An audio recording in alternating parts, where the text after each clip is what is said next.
Queria que você viesse comigo aqui agora, prestasse atenção nessa história. É uma história triste, mas tem que ser contada. Uma família que vive um drama, mas que tem que ser contada.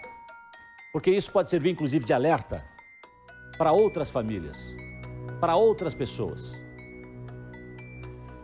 Um homem é suspeito de ter violentado sexualmente a filha, você ouviu bem, uma menina de 4 anos. E ela não teria sido a única vítima. As filhas da esposa, enteadas desse homem, que hoje já são adolescentes, dizem ter passado por momentos terríveis nas mãos dele. Um caso que revoltou e chocou os moradores do bairro Tatuquara, aqui em Curitiba. O que ele fez? Essa criança com apenas 4 anos de idade pode ter sido vítima de um crime cruel. Ser abusada sexualmente por alguém que deveria cuidar dela. Ela falou que queria morar com os anjos, que não queria mais ficar em casa, sabe? Tudo teria acontecido, então, quando a mãe da criança foi tomar banho dentro dessa casa aqui no bairro Tatuquara, em Curitiba.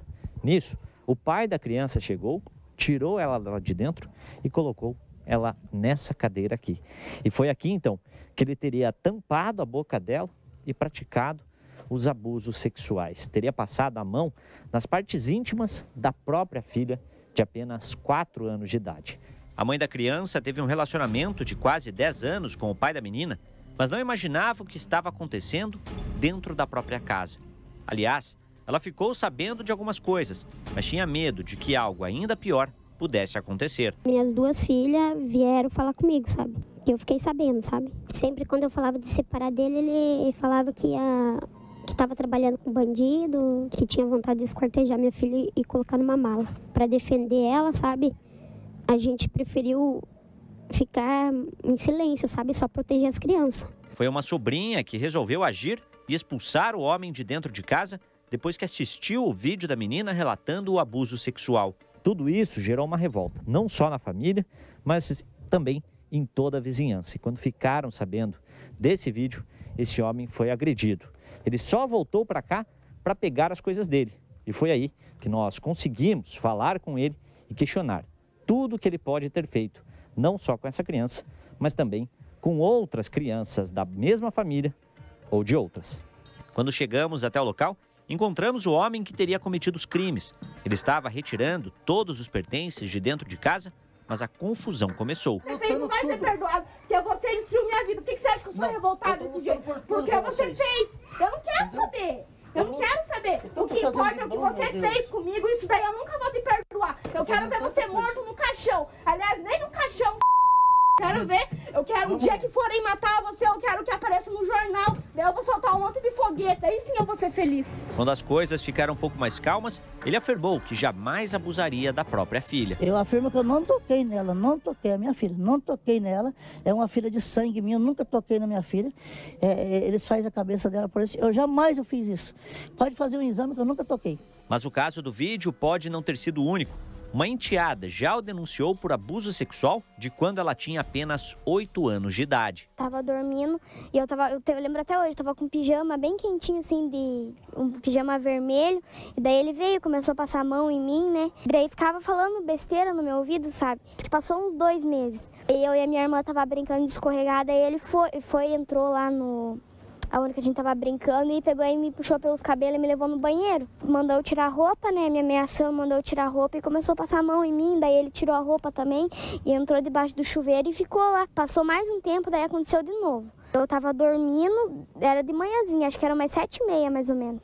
Aí ele chegou e entrou lá e chegou passando a mão no meu peito, assim, sabe? Por dentro, falando bem assim, vai lá buscar pão pra nós tomar café, filho. Aí nisso eu levantei desesperado. A polícia militar chegou a ser chamada, mas não houve nenhum flagrante. Por isso, orientou que a mulher vá até o Nucria da Polícia Civil para registrar o boletim de ocorrência e o caso seja investigado. Eu me sinto muito mal, eu me sinto arrasada porque isso daí eu não consigo me perdoar, sabe? Por causa de eu ter colocado uma pessoa assim dentro da minha casa.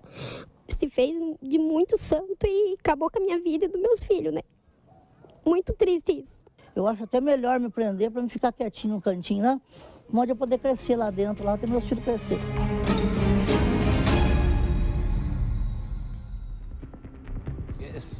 muito estranho, né? Tudo isso que está acontecendo, louco, né? E a família, será que está no Nucria? Deixa eu conversar com a Thaís Travessoli, ela está lá, tem informações pra gente agora. Diga lá, Thaís.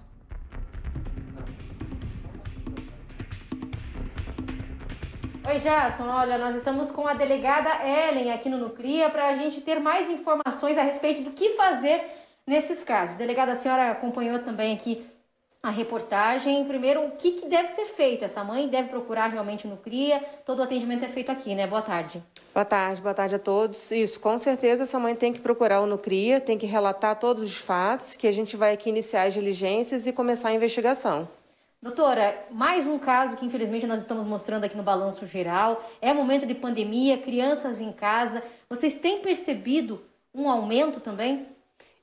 Com relação ao relatório que é oficial, que é trazido pela CAP, esse relatório, na verdade, comparando o primeiro trimestre de 2020 com agora 2021, houve, em verdade, uma diminuição. Mas isso a gente atribui à chamada subnotificação. Ou seja, os crimes, a gente acredita que continuam acontecendo, inclusive aumentaram em razão da pandemia, como você bem trouxe, mas as pessoas não vêm até o Nucria, não informam o crime para a gente, nem a qualquer outra delegacia. Então, por não chegar ao conhecimento da Polícia Civil, a gente acaba não investigando os fatos. Nesse caso, uma criança de 4 anos de idade, mas às vezes até menores, doutor, o que tem que fazer? Observar os sinais da criança, quando realmente procurar, trazer para a polícia, desconfiar de alguma coisa? Sempre, a gente sempre orienta a observar qualquer tipo de mudança de comportamento naquela criança. E se a criança também relatar algum fato a um pai, a uma mãe, uma pessoa da família, tem que se levar em crédito o que aquela criança está falando e tentar buscar mais informações com ela. Jason. Muito bem, Thaís, segura um pouquinho aí, Thaís, segura um pouquinho. O Nader não chegou ainda? Ah, tá. É que é o seguinte, Thaís Travessoli, o Nader está indo para casa do suspeito, parece que houve confusão lá hoje de manhã. O Nader acho que está chegando lá, é isso, meu diretor? Está chegando lá o Nader, achei que já tivesse chegado. Doutora Márcia, é aquela situação que a gente já viu em outras ocasiões, infelizmente aqui no Balanço Geral. E nesse momento de pandemia, como disse a delegada, infelizmente há uma subnotificação desses casos. Mas quando aparece, você começa a puxar o fio, né? Parece um novelo, apareceu uma vítima, mas tem outra, e vai aparecer e começa a aparecer, não para. O que deve acontecer, Thaís Travessoli, com esse homem depois dessas denúncias que devem ser feitas aí ao Nucria?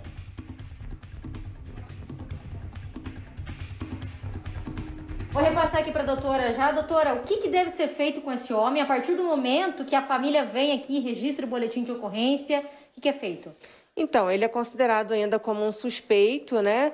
A gente sempre conta com a colaboração da mídia, né? Com relação a essas notificações, mas a gente deve sempre lembrar que ele é considerado suspeito, não há ainda uma condenação. Ele vai ser investigado, todo caso vai ser investigado, as diligências vão ser feitas e, por último, ele é trazido até a delegacia para ser ouvido em interrogatório. Doutora, quais são as principais dificuldades da polícia para investigar o caso? A família às vezes não traz informação.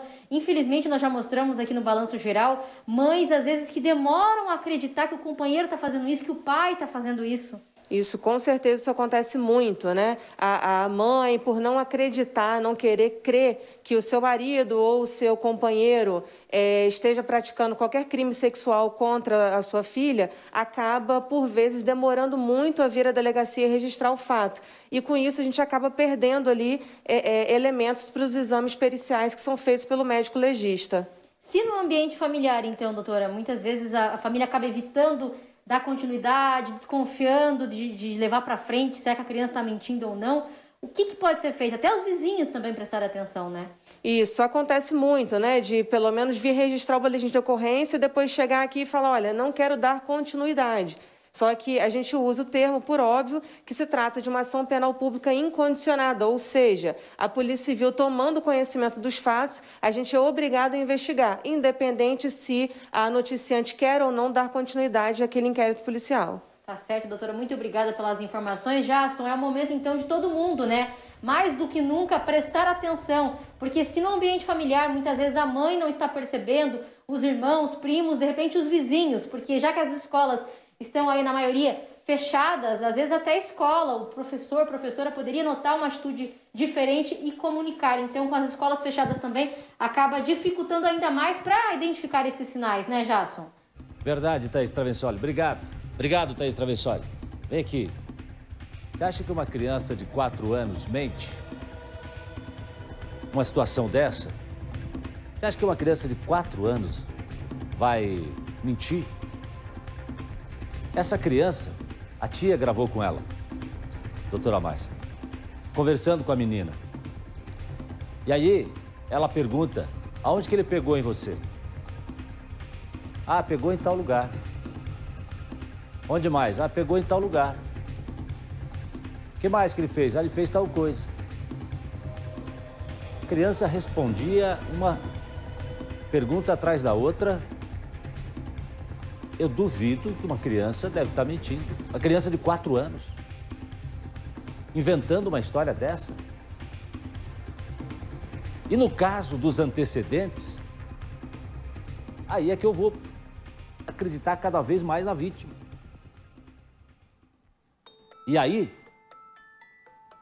será que daqui a pouco a gente vai ouvir aquele discurso que a culpa sempre é da vítima, né? Porque normalmente nesses casos, não, mas a culpa é da vítima. Como é que você vai colocar a culpa numa criança de 4 anos? Que a gente já ouviu aqui. Ah, a culpa foi dela, porque ela estava usando uma sainha assim, estava usando uma roupinha assada. E no caso de uma criança de 4 anos de idade? Uma menina de 4 anos. 4 anos de idade. Isso vai ficar na cabeça dessa criança para o resto da vida. Olha a marca que isso deixa para uma criança. Doutora Márcia. Vamos lembrar que, primeiro, dentro do processo criminal agora, né, do inquérito policial, essa criança é ouvida de uma forma especial, ou seja, vai haver psicólogos, pessoas treinadas para ouvi-la, para tirar a maior parte das informações sem que seja uma situação mais agressiva, né? Mas, como você disse, Jasson, não é nada incomum em crimes sexuais, mesmo a gente tendo crianças como vítimas dos autores dizerem que eles foram seduzidos por essas crianças, que elas jogar a responsabilidade sobre elas, o que efetivamente não é verdade. E a preocupação que temos agora, muito grande, é exatamente as crianças estarem enclausuradas em suas casas, normalmente com os seus agressores. E elas não tendo o poder do Estado em sua volta, ou seja, as crianças não estão indo ao posto de saúde, não estão indo à escola, não estão indo em ambientes onde teríamos outros profissionais treinados também para observar isso. Então, nesse caso, a gente está tendo, sim, um número muito grande de subnotificações. Ou, a par disso, às vezes as mães não acreditam nas crianças ou elas retardam essa ação por acreditar que aconteceu alguma outra coisa. Mas é importante, primeiro, acreditar nas suas crianças. Segundo, levá-las aos profissionais que podem ouvi-las com mais técnica, né? E daí, sim, processar, sim. Porque a gente sabe, já repetimos aqui várias vezes, o abusador infantil, ele não abusa de uma criança, ele abusa de crianças que ele possa alcançar. Então, neste caso, a gente já tem 2 informações, uma menina que hoje tem 4 anos e outra que tinha 8, na época em que ela informou que teria sido tocada, né?